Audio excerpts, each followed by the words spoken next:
Hi friends, welcome to Chikki's world. Day 14th of 30 day challenge. ఇవాళైతే basic items ఏం కావాలో fashion డిజైనింగ్లో చూద్దాం. Sketch book ఎందుకంటే మనం స్కెచ్ చేయాలి, టైలర్స్ కాదు కదా.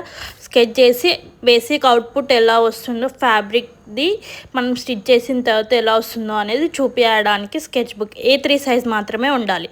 Next colour pencil, sketches, Staedtlers, ఇవి కలరింగ్ చేయడానికి.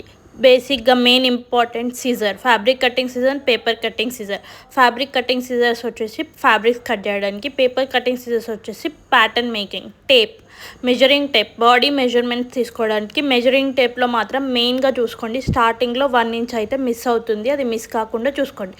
Hip curve, L scale, French curve, ఈ 3 కర్వ్స్ యూజ్ చేసి మన యొక్క హిప్ని లేదా మెజర్మెంట్ని, ప్యాటర్న్ని డ్రా చేయడానికి యూజ్ చేస్తాము.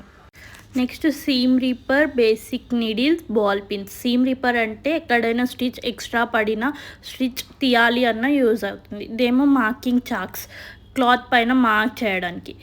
ఇందాకే అంది కదా ఫ్యాషన్ డిజైనర్స్ కుట్టరు అనేసి.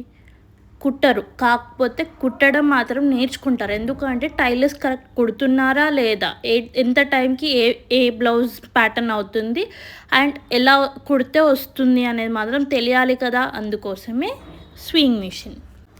నెక్స్ట్ ట్రేసింగ్ వీల్, ఇదేమో మనం ప్యాటర్న్ని మన ఫ్యాబ్రిక్ పైన ట్రేస్ చేయడానికి యూజ్ చేస్తాం. బ్రౌన్ షీట్స్ మీరు ఇంతకుముందు వీడియోలో చూసారు కదా, ప్యాటర్న్ మేకింగ్ కోసం యూజ్ చేస్తాం. కార్బన్ పేపర్స్ ఏమో ప్యాటర్న్కి, పేపర్కి, బ్రౌన్ షీట్కి మధ్యలో పెట్టి ట్రేస్ చేస్తాము.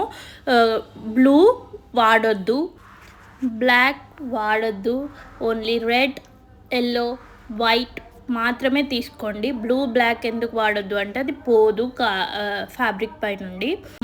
మెయిన్ ఇంపార్టెంట్ అయితే పైసా ఫేక్ తమాషా దేక్ అంటారు కదా, ఫ్యాషన్ డిజైనింగ్ కూడా అలానే ఉంటుంది. ఎన్ని డబ్బులు పోస్తే అంత మంచిగా నేర్చుకుంటారో అంత మంచిగా మీకు వస్తుంది.